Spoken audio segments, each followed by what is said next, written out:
Thank you. Thank you, sir. So we had a lot of discussions and there were so many presentations on the ROS and RET. So now time to see the real world practice and how we are able to manage these patients. For ROS, we all will agree that we have the drugs, but for RET, definitely that is an issue. We'll start with the same. So, Uma ma'am, starting with you. So I think most of us will now agree that we are doing NGSs at least most of the patients, if not 100%, still most of the patients. Ma'am, your opinion? So in my practice, I do order for the NGS. I don't do IHC and fish like it was discussed earlier.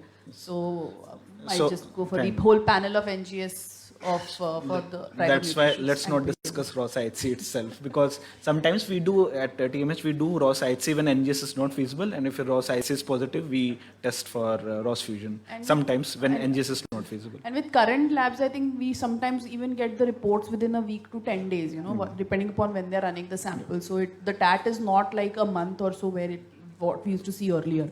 So definitely NGS is what I do.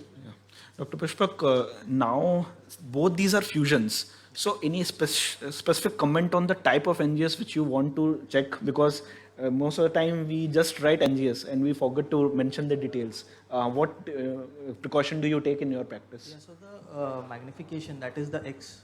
So it should, I think, be the resolution of the NGS should be quite good. There have been some Indian tests which are, say, 100X, but they might try to miss these fusions. So I'll prefer a better test which has a good resolution in the NGS, so that we pick up even the small A. Okay. Sir, your comment on the type of NGS which you will offer for the patient so that fusions are not missed. As he has said, better resolution, but what I understand from RET is if it is fusion, rearrangement, the drugs work. Help us, and both these drugs, at least Palacetinib works.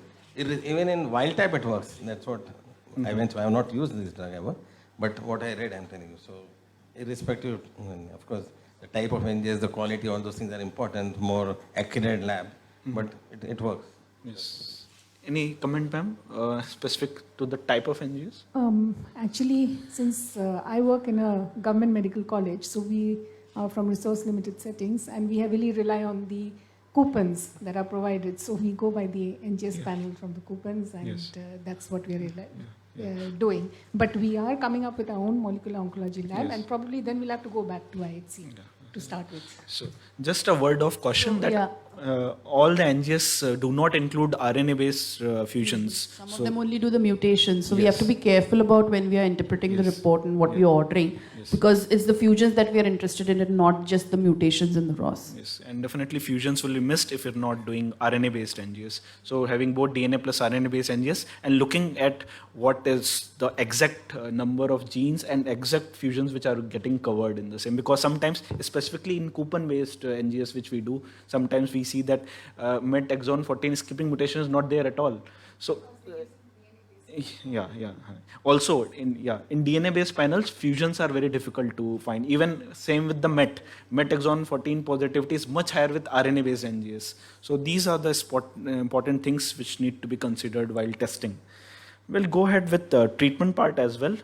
But as Dr. Vikas also highlighted, testing is important, and that is why, again, a strong message: test, test, and test. If you don't test, you don't know.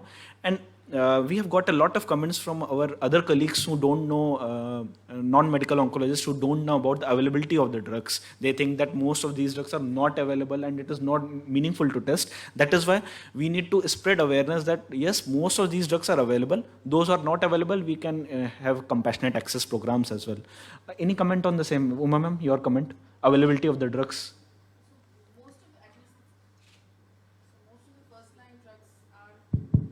Most of the first-line drugs are currently available here. Yeah, there are some which are maybe more expensive, but there are some which we can arrange on, some companies are ready to give on compassionate grounds, but we have to try for it. That's how it is. But most of the drugs are available. So it definitely compassionate access for Sulfur, Catnip, Pralsetinib, both are available. I see that sometimes Sulfur, Catnip is available, sometimes Pralsetinib is available. You need to switch whatever is feasible at that time. So we'll come to that as well.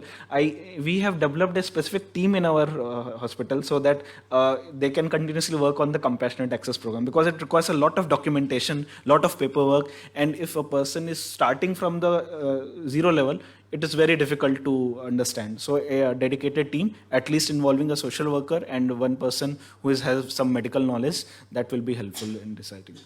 So that is what we are doing now. We have compassionate access. We have utilized compassionate access drugs for at least 10 to 12 medicines which are not available in India, and they need to be imported. So comment on crizotinib and ROS1 positive. Is it the go-to drug, first go-to drug, or ceritinib, Dr. Pushpak? So crizotinib definitely is.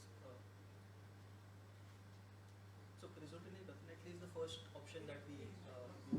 The hands-on experience with crizotinib is more. Yes. Ceritinib is definitely an option, but my preferred go-to drug is usually crizotinib. Crizotinib. Yeah. Yes. Bowman sir, your opinion? Yeah, there are only two drugs which are FDA approved. Right now, crizotinib and enterictinib. Yes, sir. But enterictinib, we don't have so much easy access. Crizotinib, easy access.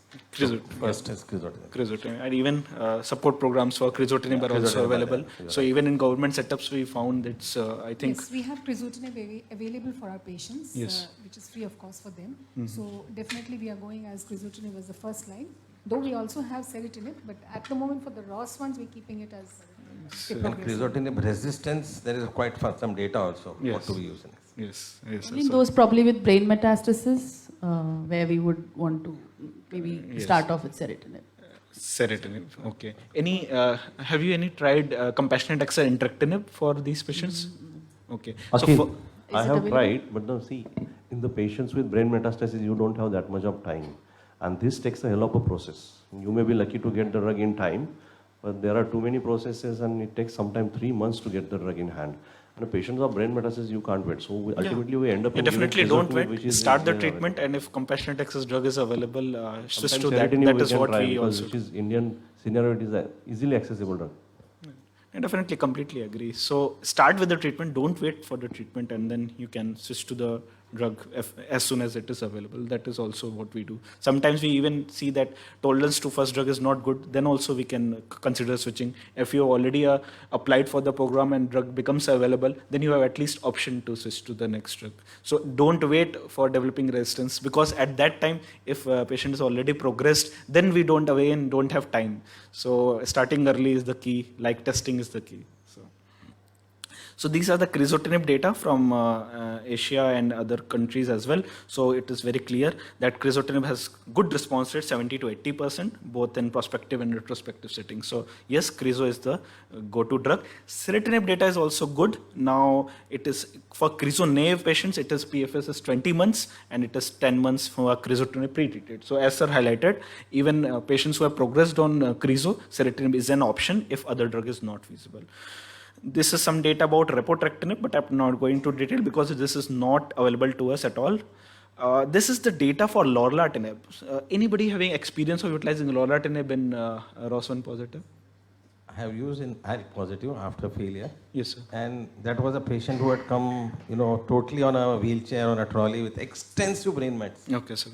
And right now, 4 years, 3 to 4 years, of course, I got it on compassionate ground. And now she is walking, moving around, coming in the TV, television, also personality.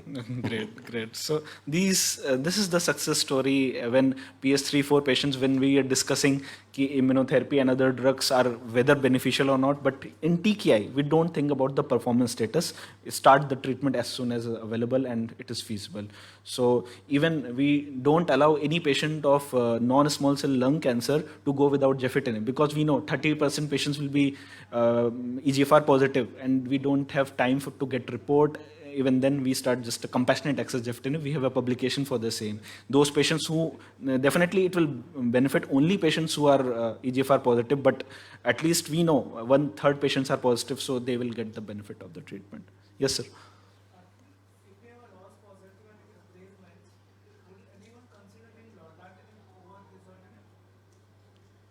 Any comments on the same? Sir suggested ceritinib, I think, in brain mets, but any what do you? Lorlatinib is a good option. I've never used it, so I've never personally used it.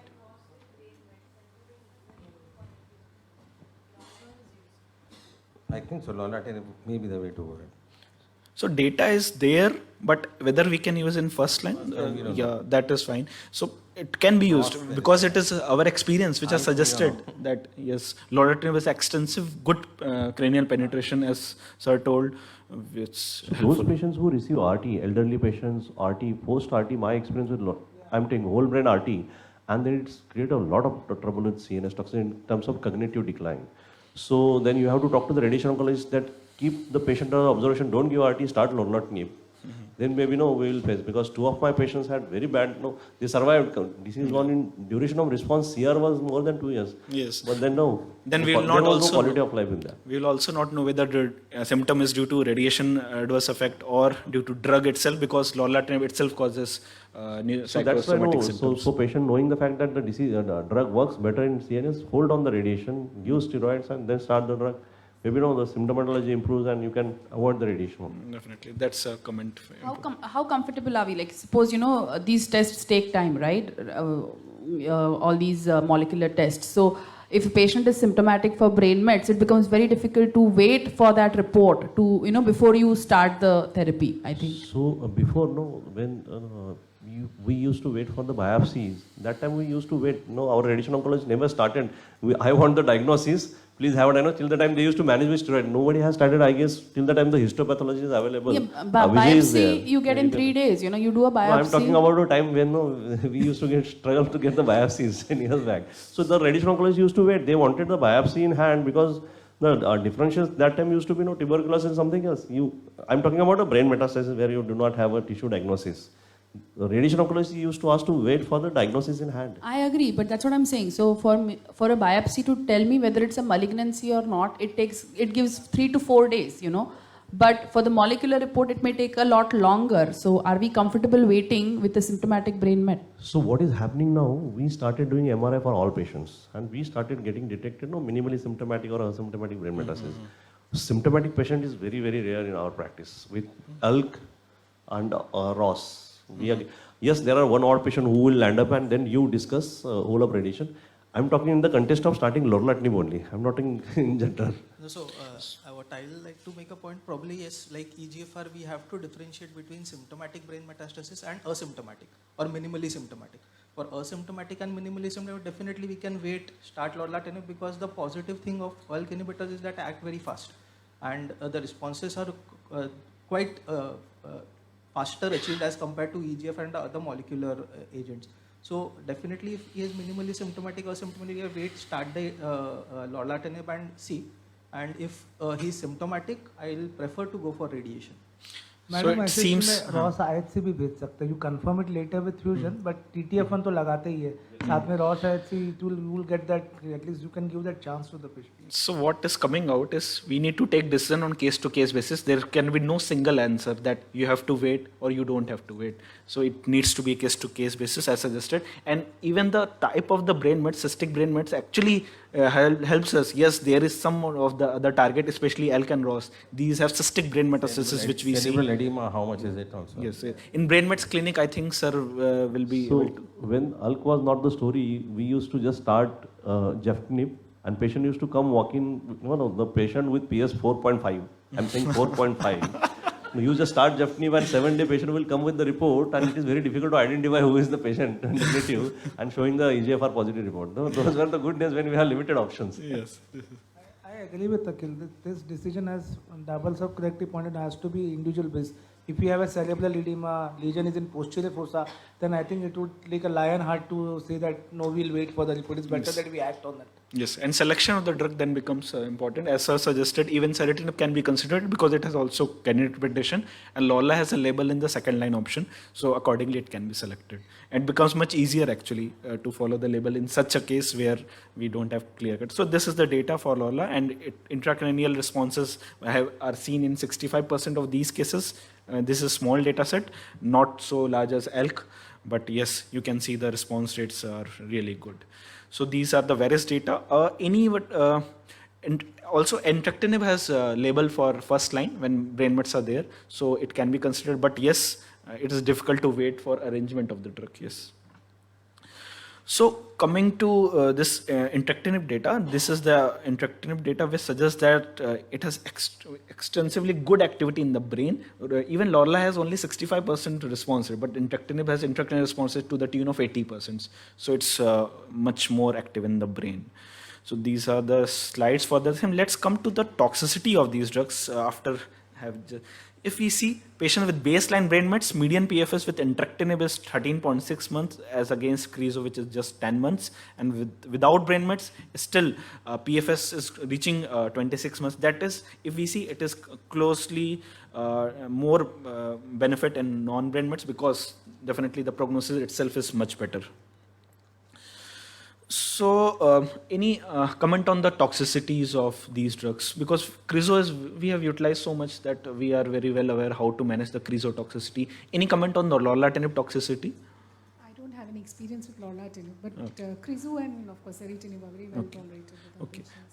Okay, just to suggest, we had a lot of patients on compassionate access lorlatinib program, which includes both ALK and ROS, and our data of 41 patients is under publication. It will come out soon.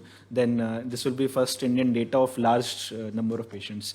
Any comment on lorlatinib toxicity, sir? I have seen CNS toxicity with lorlatinib. I have seen patients getting confused, drowsy, and at that time you start thinking whether the patient has got brain mets or is it lorlatinib.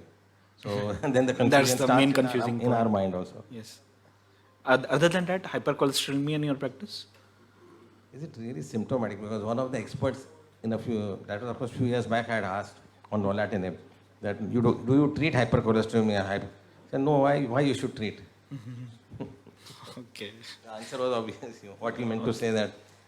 But actually, in our practice, we are very keen on. I don't know at what time you start treating with hypercholesterolemia. Okay, so this might be a confusion, but definitely, in fact, we even think of starting drugs on prophylactic basis also. This is so common because our experience is that 90% patients will develop hypercholesterolemia, hypertriglyceridemia. So rosuvastatin or atorvastatin plus fenofibrate, this we very commonly use, and we do it at baseline and after 1 month as well.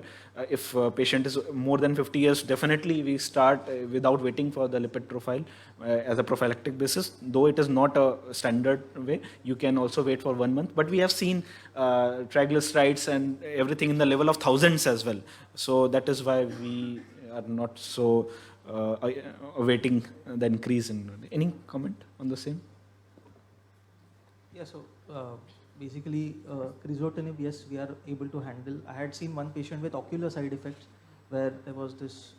hallucinations and all. It's very common actually. In our practice, if we ask specifically, at least 15 to 20% will, in fact, might be higher. But you need to ask. If you don't ask, patient might think that it is something, an unrelated thing, and even the relatives, caregivers will think this patient is having some other symptoms, depression or anything, and they will not report. So it is useful to ask. Other important thing with crizotinib is renal cyst. So renal cyst will develop when patient has significant amount of exposure. So in our data, we have found that it develops around 1.5 years later. So the patients who are able to develop renal cyst definitely will have better prognosis because this is actually analysis because patients are able to be exposed to drug for a longer time. So that is. Any other comment on this?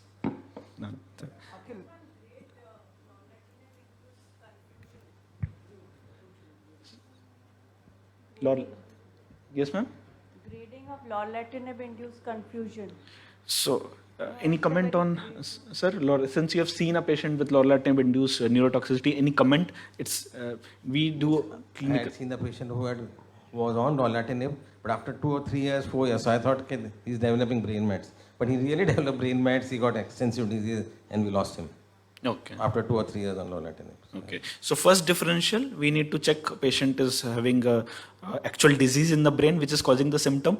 If patient has received radiation or not, if there is increase in cranial edema, these things will rule out, and then it's actually a diagnosis of exclusion after these basic diagnosis. And actually the time of onset is also important. It doesn't onset on the day 1 or day 3. It usually starts after 12 to 15 days of starting lorlatinib. It develops slightly earlier in the course, course, and it starts from 15 days to next 3 months. After that, there are much less chances of having lorlatinib into confusion, what we see in our practice, though there might be outliers in a case. If you see about the grading, it is we utilize clinical grading and directly clinical judgment. If patient is having a significant reduction in the confusion is so much that patient is not able to move himself or herself, then we definitely need to stop for some time, later reduce the dose to 75 milligram, what we practice. It's not exact grade 1, 2, 3, 4, but that is how we manage. If you look at the CTC cognitive decline grading, if you see confusions, it starts coming at grade 2 or grade 3, because it starts impacting the daily activities of daily living for the patient. So if patient is telling you confusion, it is at least grade 2, something which has happened. I just wanted to make one point, and this is not related to lung cancer. If you could see papillary and other thyroid cancers, 20% have RET fusions. And this is something which I keep telling in the clinic, that thyroid cancer, even papillary, don't only look at BRAF. You also need to look at RET fusion. And the answer which comes from resident is, नहीं medullary में होता है, नहीं medullary में RET mutation होता है. RET fusions are specifically in 20% seen in papillary thyroid cancer, which makes papillary thyroid cancers having driver mutations to the rate of around 60 to 70%. Yes. So now thyroid panels are also there, which include RET. And as sir told, RET fusions are common in papillary, while RET mutation is much more, M918T mutation is much more common in medullary thyroid cancer. But since we are discussing about lung cancer, RET fusions are now a part of our treatment, and we include. So these are the drugs. We have access. Cabozantinib is very easily available everywhere. Sulfur, Catnip, Pralsetinib, as we discussed in the starting, compassionate access programs are there available on and off. So just I will touch upon anybody having experience with utilization of Sulfur, Catnip or Pralsetinib in compassionate access. Sir, Vijay sir or anyone, any utilization of Sulfur, Catnip in your practice? At least, I think for thyroid cancer, we have definitely utilized. You also know that we used to mail that company for compassionate ground. After 5-6 mails, they replied back saying that we are a small company and we cannot afford so many compassionate access requests. The drug is good. So we have got 3 patients on Sulfur Catnip, 2 are thyroid cancer, 1 is on lung cancer. So yes, now compassionate access is possible. Initially, the first patient was on Pralsetinib, the rest 2 patients were Sulfur Catnip. So we have utilized it the same, and yes, it works beautifully. As sir suggested, the data is very, very good. We see these studies where hardly 1 or 2 patients are only having some increase in the tumor size, rest all are responding. So it's like a dream TKI where it is highly, highly effective. So utilize it in your practice, at least test, and definitely try to utilize whatever is feasible. Since most of us don't direct experience of utilizing same, so I think we will able to discuss more and more about these things, and the resistance to these drugs will also come into the picture in the next lung year in review. So any final comments, sir? Any final comments on? Yes. So this I had kept, that these are important side effects. Hypertension is a very important side effects. Even hemorrhagic events can occur. Hypersensitivity is not so common, but QT interval prolongation is also seen. These are the important side effects of these drugs. So we take, like in crizotinib, we do ECG. With Sulfur Catnip, we also do ECG. So with this, I think we have, time is already over. We will stop here. Thank you.